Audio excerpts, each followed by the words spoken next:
దట్టమైన నల్లమల అటవీ ప్రాంతంలో లోతైన లోయలో కొలువుదీరాడు లొద్ది మల్లయ్య.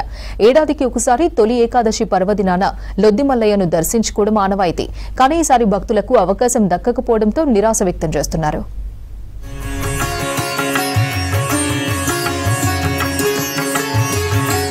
నల్లమల ఒడిలో మరో చారిత్రక ప్రదేశం లొద్ది.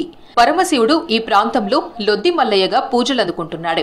ఎత్తైన జలపాతం, లోతైన గుండం, లింగస్వరూపుడిగా లొద్ది మల్లయ్య భక్తులకు దర్శనమిస్తున్నాడు. వన్యప్రాణులు, క్రూర మృగాలు సంచరించే దట్టమైన నల్లమల అడవిలోని లోయ ప్రాంతంలో సాగే అత్యంత సాహసోపేత యాత్ర. ఆషాఢ ఏకాదశి నాడు లొద్ది మల్లయ్యను భక్తులు సుదూర ప్రాంతాల నుంచి వచ్చి దర్శించుకోవడం ఆనవాయితీ. లక్షలాది మంది జనం శివనామస్మరణతో లొద్ది మార్గం మారుమోగుతుంటుంది. గత ఎన్నో సంవత్సరాల నుంచి లొద్ది మల్లయ్య అనే పిలువబడే ఈ శివాలయం గురించి మేము చాలా సందర్భాల్లో వినడం జరిగింది. కానీ ఎప్పుడు కూడా దర్శించుకోలేదు. మొట్టమొదటిసారిగా మేము దర్శించుకున్నాం. ఎంతో ఆహ్లాదకరంగా సాగినటువంటి ఈ లొద్ది మల్లయ్య దర్శనం ఎంతో భక్తి శ్రద్ధలతో కొనసాగింది. మాకు ఈ మొదటి పండుగను ఈ అడవిలో, దట్టమైనటువంటి అడవిలో వెళ్ళి అక్కడ ఉన్నటువంటి గుండంలో స్నానం చేసి స్వామివారిని దర్శనం చేసుకొని మళ్ళీ తిరిగి వచ్చే వరకు ఎలాంటి ఇబ్బందులు లేకుండా మా లోపల ఉన్నటువంటి ఇబ్బందులన్నీ కూడా తొలగిపోయి మేము చాలా సంతోషంగా బయటికి వెళ్ళడం జరుగుతుంది. ప్రతి ఏటా తొలి ఏకాదశి నాడు ఎంతో వైభవంగా లొద్ది మల్లయ్యను భక్తులు దర్శించుకునేవారు. కానీ ఫారెస్ట్ అధికారుల కాంక్షలతో ఈసారి భక్తులు లొద్ది మల్లయ్య దర్శనానికి నోచుకోలేకపోయారు. క్రూర మృగాలు సంచరించే ప్రాంతం కావడం, వన్యప్రాణుల మేటింగ్ టైం కావడం వల్ల భక్తులను నల్లమల అటవీ ప్రాంతంలోకి అనుమతించడం లేదని ఫారెస్ట్ అధికారులు చెబుతున్నారు. లొద్ది బేస్ క్యాంప్తో పాటు బాణాల మార్గంలో ఫారెస్ట్ అధికారులు, పోలీస్ సిబ్బంది పికెటింగ్ ఏర్పాటు చేశారు. భక్తులను లొద్ది వైపు వెళ్లకుండా అడ్డుకున్నారు. సలేశ్వరం భక్తులకు అనుమతి ఇస్తామని చెప్పే ఫారెస్ట్ అధికారులు లొద్ది మల్లయ్య దర్శనానికి ఆంక్షలు విధించడం ఏంటని భక్తులు ప్రశ్నిస్తున్నారు.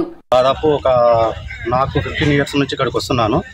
దాదాపు ఇప్పటికీ 18 సార్లు అవుతుంది రావడానికి. ఇక్కడ చాలా బాగుంటుంది. మేము చిన్నప్పటి నుంచి మా పొలంకు దగ్గర వచ్చాలా.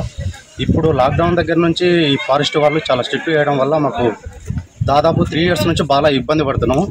రాబోయే కాలంలో కూడా ఫారెస్ట్ వాళ్ళ నుంచి మాకు ఏ ఇబ్బంది రావద్దు.